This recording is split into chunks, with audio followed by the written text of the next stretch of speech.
Je suis née médium et je transporte mon don de vie en vie.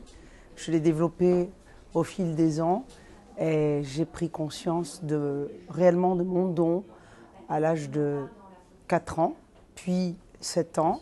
Et ensuite, à 13 ans, j'ai commencé à tirer les tarots et puis à développer également la voyance en direct, c'est-à-dire sans aucun support, essentiellement avec des flashs, des clichés, des sons et une voix qui me parlait toujours dans mon oreille. Alors, ce don dont on parle, méritait-il un livre? Et si oui, pourquoi? J'avais besoin de transmettre au travers de ces écritures toutes les questions que se posent les personnes au sujet des médiums, avec beaucoup de témoignages à l'intérieur de ce livre. Et puis j'ai travaillé aussi avec des scientifiques et la police. Et Nicole. Et Nicole Corchia, qui est mon amie d'enfance, avec qui nous avons écrit ce livre à 4 mains.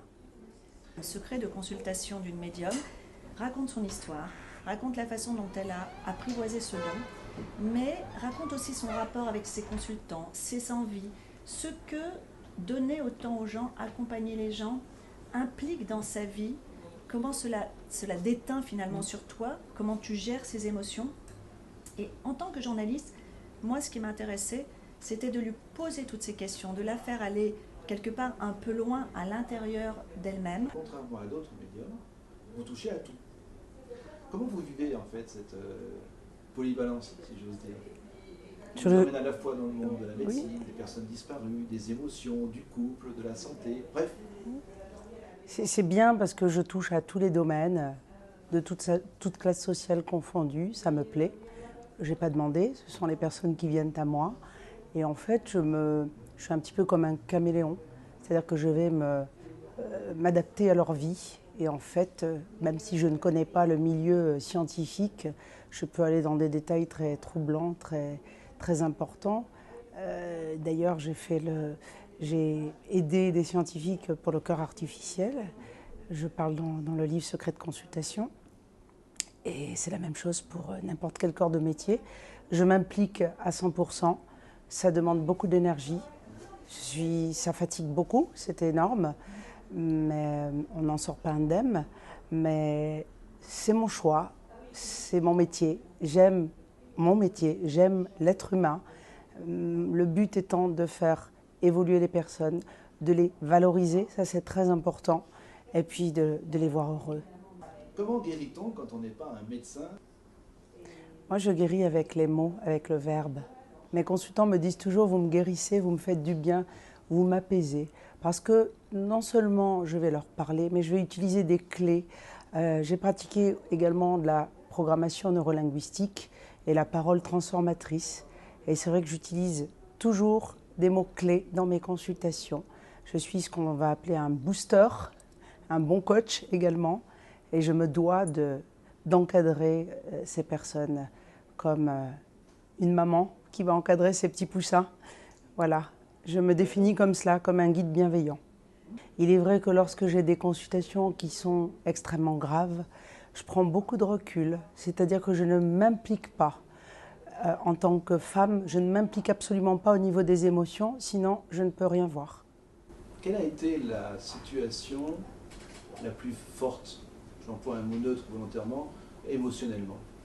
J'en ai eu plusieurs, j'ai eu plusieurs cas, des personnes en fin de vie qui vont mourir, qui savent qu'ils sont condamnés et qui me demandent quand est-ce qu'ils vont partir et comment est-ce que cela se passe dans l'au-delà, de l'autre côté du miroir.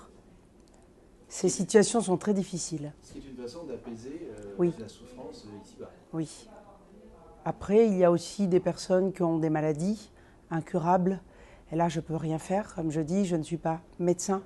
Moi, je vais trouver les mots pour apaiser leur souffrance psychologique, mais je ne peux pas apaiser leur souffrance physique. Vous dites je suis missionnaire. Oui. Ça fait partie de cette explication. Oui. On ne vient pas de nulle part et on ne va pas nulle part. On ne va pas nulle part. On a tous un programme sur Terre lorsqu'on vient sur Terre. On a un programme. Il y a des programmes qui sont plus lourds que d'autres.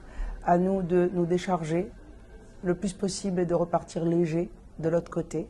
Je dis toujours qu'il faut Les deux mots les plus importants sur Terre, c'est l'amour, aimer et être aimé, et savoir pardonner. Vous êtes de religion juive. Oui. Est-ce que dans la tradition kabbalistique, par Oui. exemple, on n'a pas une convergence avec cette approche de la clairvoyance qui finalement fait sens au-delà du temps? Bien, écoutez, moi j'ai eu la possibilité de discuter avec des rabbins. Ils ne sont pas du tout contre la voyance, pas du tout. D'ailleurs, le grand rabbin de France étant un cousin à ma maman, donc il fait partie de la famille, donc c'est quand même assez important.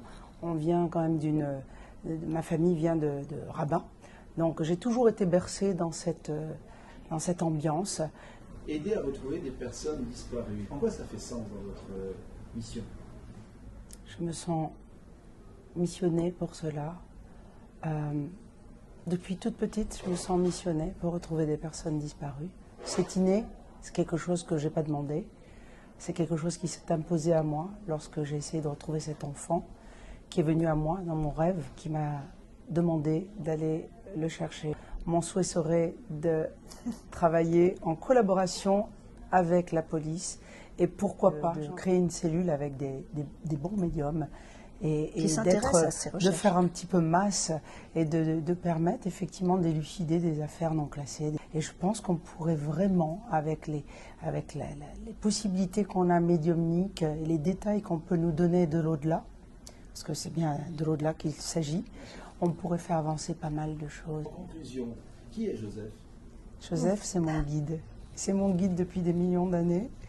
Il est venu avec moi dans cette vie-là. Il est là depuis ma naissance. Et c'est un guide bienveillant.